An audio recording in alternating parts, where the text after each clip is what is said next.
आप सभी लोगों का स्वागत है आपके अपने ऑनलाइन इंस्टीट्यूट सक्सेस आशीष में। आज का हमारा जो सब्जेक्ट है वह प्राचीन भारत के इतिहास से रिलेटेड हम आप लोगों को प्रतिदिन क्लास की श्रृंखला में पढ़ा रहा हूँ। तो प्रतिदिन की इस क्लास श्रृंखला में जो आज का हमारा जो टॉपिक है वह है मौर्य साम्राज्य। तो मगध राज्य में जो चौथा वंश या साम्राज्य के द्वारा शासन स्थापित किया जाता है वह है मौर्य साम्राज्य। इसके पहले जो है मगध राज्य में सर्वप्रथम जिस वंश के द्वारा शासन को स्थापित किया गया था वह था हर्यक वंश। हर्यक वंश के बाद शिशुनाग वंश के बाद जो तीसरा वंश है वह नंद वंश है। नंद वंश के अंतिम शासक घनानंद का हत्या करके चंद्रगुप्त मौर्य चाणक्य की सहायता से मौर्य साम्राज्य की स्थापना करते हैं। ओके, तो आज के हम क्लास में डिस्कस यही करेंगे कि किस प्रकार से चंद्रगुप्त के द्वारा चाणक्य की सहायता से मौर्य साम्राज्य की स्थापना किया जाता है। इसके पहले वाले क्लास में हम मगध राज्य जो कि 16 महाजनपद का एक जनपद था, एक राज्य था। 16 महाजनपद का जब उदय हुआ था तो उसमें सबसे मजबूत महाजनपद या राज्य के रूप में मगध राज्य का उदय हुआ था। तो मगध राज्य के उदय के बाद जो सर्वप्रथम जिस वंश के द्वारा शासन स्थापित किया गया था वह था हर्यक वंश। ओके, हर्यक वंश के बाद शिशुनाग वंश के बाद जो तीसरा वंश था वह नंद वंश था। नंद वंश के बाद अगला साम्राज्य का जो स्थापना होता है वह चंद्रगुप्त मौर्य के द्वारा मौर्य साम्राज्य की स्थापना होता है। तो मौर्य साम्राज्य एक जो है अखंड भारत का निर्माण करता है, लगभग पूरे भारत में अपने शासन को स्थापित करता है। इसके पहले वाले जितने भी वंश के द्वारा शासन किया गया था वह मगध राज्य में ही उनके शासन को सीमित किया गया था, मतलब उसके अधिक उनका साम्राज्य विस्तार नहीं हो पाया था। लेकिन जब चंद्रगुप्त मौर्य साम्राज्य की स्थापना करता है तो मौर्य साम्राज्य का जो विस्तार था वह लगभग पूरे भारत में इसका विस्तार जो है चंद्रगुप्त मौर्य के द्वारा किया जाता है। इसलिए कहा जाता है कि जो भारत में जो सर्वप्रथम जिस साम्राज्य की स्थापना चंद्रगुप्त मौर्य के द्वारा किया गया था अर्थात वह जो है मौर्य साम्राज्य था। यानी मौर्य साम्राज्य एक अखंड भारत का निर्माण किया था। ये क्वेश्चन पूछा जाता है कि अखंड भारत का निर्माण किस शासक और किस वंश के द्वारा किया गया था। तो चंद्रगुप्त मौर्य के द्वारा मौर्य साम्राज्य के अंतर्गत किया गया था। लेकिन जो इसका सोच था यानी जो उद्देश्य था या चाणक्य का या उद्देश्य था कि हम पूरे भारत को एक साम्राज्य के नीचे इसके जो है विस्तार करेंगे। तो अर्थात जो है जो मौर्य साम्राज्य था इसकी स्थापना करके मौर्य साम्राज्य का जो विस्तार था पूरे भारत में करने में चंद्रगुप्त एक महत्वपूर्ण भूमिका निभाते हैं। तो यही आज की क्लास में हम डिस्कस करने चल रहे हैं। आप लोगों से रिक्वेस्ट है कि प्लीज आप लोग जो है इसके पहले वाले क्लास को आप लोग देख लीजिए। हमारे यूट्यूब चैनल को सब्सक्राइब करके प्ले लिस्ट में जाके सभी वीडियो को आप लोग देखिए और वीडियो को देख करके इस वीडियो को आप लोग देखेंगे तो आप लोगों को अच्छे से समझ में आएगा।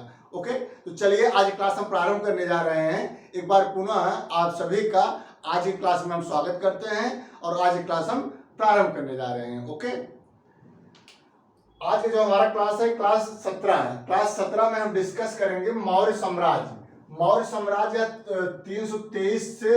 323 ईस्वी में इसकी स्थापना किया गया था और 184 ईसा पूर्व तक मौर्य साम्राज्य के तहत भारत में शासन को संचालित किया गया था। तो मौर्य साम्राज्य के जो प्रथम शासक था जिसके द्वारा मौर्य साम्राज्य की स्थापना किया गया था वह था चंद्रगुप्त मौर्य पहला शासक था जो है मौर्य साम्राज्य की स्थापना किया और मौर्य साम्राज्य के विस्तार में एक महत्वपूर्ण भूमिका अदा किया।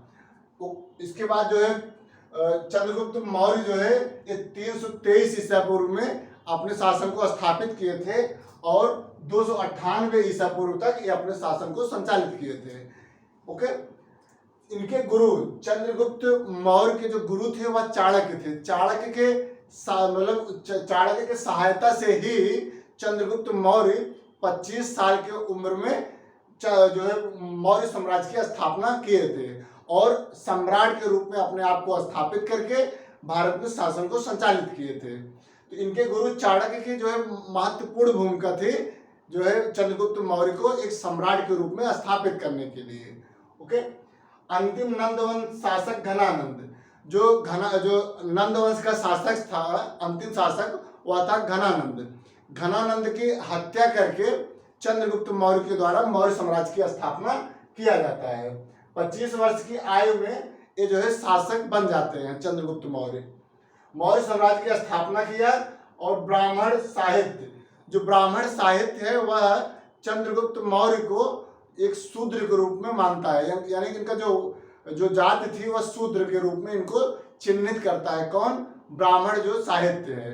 ओके, ब्राह्मण साहित्य के द्वारा चंद्रगुप्त मौर्य को जो शूद्र कहा जाता है, जबकि बौद्ध और जैन धर्म, जो बौद्ध एवं जैन धर्म के जो साहित्य है या जो इनके जो धर्म के अकॉर्डिंग चंद्रगुप्त मौर्य एक क्षत्रिय था। ठीक, तो चंद्रगुप्त मौर्य किसके अनुसार क्षत्रिय था? जैन एवं बौद्ध धर्म के अनुसार। इसी प्रकार विशाख दत्त कृत, यानी विशाख दत्त कृत मुद्रा राक्षस, विशाल दत्त कृत, इनकी एक पुस्तक का नाम है मुद्रा राक्षस। इस मुद्रा राक्षस में भी इसको जो चंद्रगुप्त मौर्य को ब्रिसल के नाम से इसको जो है संबोधित किया गया है। ब्रिसल यानी निम्न कुल का। तो जो है विशाख दत्त कृत मुद्रा राक्षस में चंद्रगुप्त मौर्य को एक ब्रिसल के रूप में चिन्हित किया गया है, जिसका अर्थ होता है निम्न कुल का। ओके, नेक्स्ट प्लूटार्क के अनुसार चंद्रगुप्त मौर्य 6 लाख की सेना लेकर के पूरे भारत को जो है रौंद दिया और मौर्य साम्राज्य की स्थापना पूरे शासन में किया। यानी मौर्य साम्राज्य का जो विस्तार था वह चंद्रगुप्त मौर्य के द्वारा 6 लाख सेना के द्वारा पूरे भारत को रौंद करके मौर्य साम्राज्य का विस्तार किया गया था। या किसके अनुसार कहा गया? प्लूटार्क के अनुसार कहा गया है। ओके, प्लूटार्क के अनुसार 6 लाख सेना लेकर के चंद्रगुप्त के द्वारा 6 लाख सेना लेकर के भारत को रौंद डाला और अपने साम्राज्य को पूरे भारत में स्थापित किया। ओके, नेक्स्ट है 305 ईसा पूर्व में सेल्यूकस को पराजित किया था। इसके बाद जो है सेल्यूकस से और चंद्रगुप्त मौर्य के बीच में संधि हो जाती है। पहले जो है सेल्यूकस और चंद्रगुप्त मौर्य के बीच में 305 ईसा पूर्व में इनके बीच में एक युद्ध हुआ था, जिसके माध्यम से जो है चंद्रगुप्त मौर्य के द्वारा सेल्यूकस को पराजित कर दिया जाता है और आगे चल करके सेल्यूकस और चंद्रगुप्त एक मित्र के रूप में संधि कर लेते हैं और सेल्यूकस की जो पुत्री थी उसका विवाह जो है चंद्रगुप्त मौर्य से हो जाता है और सेल्यूकस जो है सेल्यूकस और जो चंद्रगुप्त मौर्य के बीच में संधि हुआ था, इसमें चंद्रगुप्त 500 हाथी सेल्यूकस को प्रदान किया था और बदले में सेल्यूकस के द्वारा हेरात, कंधार, मकरान, काबुल के क्षेत्रों को चंद्रगुप्त को दे दिया गया था। तो जो सेल्यूकस और जो चंद्रगुप्त मौर्य के बीच में जो संधि हुई थी, उस संधि के द्वारा सेल्यूकस के द्वारा कुछ जो है राज्य क्षेत्रों को चंद्रगुप्त मौर्य को प्रदान किया गया था। तो वह था हेरात, कंधार, मकरान, काबुल के क्षेत्रों को चंद्रगुप्त मौर्य को दे दिया गया था और जो चंद्रगुप्त मौर्य जो सेल्यूकस को दिए थे केवल 500 हाथी उपहार स्वरूप जो है सेल्यूकस को प्राप्त हुआ था और सेल्यूकस अपने पुत्री का विवाह चंद्रगुप्त मौर्य से कर देते हैं। सेल्यूकस ने अपनी पुत्री का विवाह चंद्रगुप्त मौर्य से किया। मेगास्थनीज को राजदूत के रूप में चंद्रगुप्त मौर्य के दरबार में नियुक्त किया गया।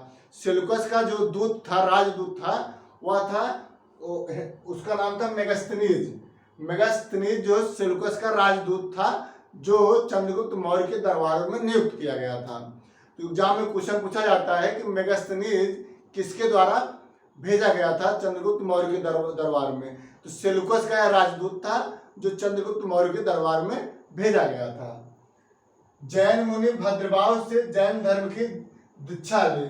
जो जैन धर्म से जो है जैन धर्म के अनुयायी था, चंद्रगुप्त मौर्य जैन धर्म का अनुयायी था, इसको मानता था। तो जो जैन मुनि थे, जैन मुनि भद्रबाहु के कहने पर यह जो है जैन धर्म को अपना लिया था और इनके कहने के मतलब भद्रबाहु से जो है जैन धर्म की शिक्षा ले और श्रवण बेलगोला में जा करके यह स्वेच्छापूर्वक अपने आत्म यानी कि स्वेच्छापूर्वक मृत्यु को धारण कर लिए थे। जैन मुनि भद्रभाव से जैन धर्म की दीक्षा ली और श्रवणबेलगोला में 298 ईसा पूर्व में उपवास के द्वारा प्राण त्याग दिया। श्रवणबेलगोला जो कि कर्नाटक में स्थित है, श्रवणबेलगोला में चंद्रगुप्त मौर्य के द्वारा उपवास करके अपने प्राणों को त्याग दिया जाता है।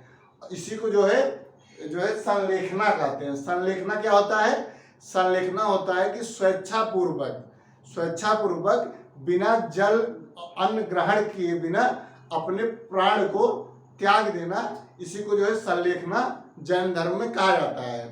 तो चंद्रगुप्त मौर्य जो था, यह जैन धर्म को अपनाने के बाद यह श्रवणबेलगोला जो कि कर्नाटक में स्थित है, वहां जा करके स्वेच्छापूर्वक जल और अन्न ग्रहण किए बिना उपवास के द्वारा अपने प्राण को त्याग देता है। और इसके बाद अगला जो है शासक बनता है, जो मौर्य साम्राज्य को जो है मौर्य साम्राज्य के तहत अपने शासन को संचालित करता है।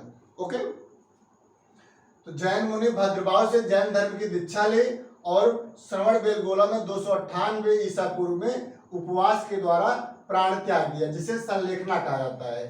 ठीक, तो जैन धर्म में जो होता है एक संलेखना होता है। संलेखना एक पद्धति होती है प्राण त्यागने की। स्वेच्छापूर्वक जब कोई भी व्यक्ति यदि स्वेच्छापूर्वक जल और अन्न ग्रहण किए बिना उपवास के द्वारा अपने प्राणों को त्याग देता है, तो इसी को संलेखना जैन धर्म में कहा जाता है।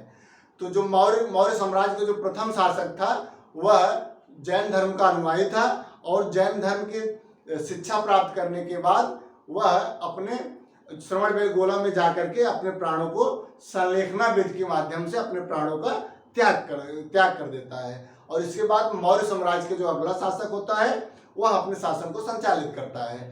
तो इसके बाद का जो क्लास होगा, वह जो है अगले क्लास में हम आप लोगों को पढ़ाएंगे।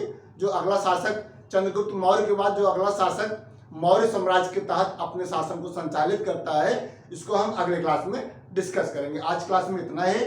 प्लीज़ आप लोग हमारे इस वीडियो को जो है लाइक करिए, वीडियो को शेयर करिए और हमारे यूट्यूब चैनल को सब्सक्राइब कर लीजिए प्लीज़। तो आज क्लास में इतना ही। आप लोग जो है इस वीडियो को देखिए और वीडियो को देख कर लाइक करिए और वीडियो को शेयर करिए और हमारे यूट्यूब चैनल को सब्सक्राइब करिए प्लीज़। तो आज क्लास में इतना है। अब अगले क्लास में हम जो है अगला शासक को हम डिस्कस करेंगे। आज क्लास में इतना ही। बहुत बहुत धन्यवाद। Thank you so much.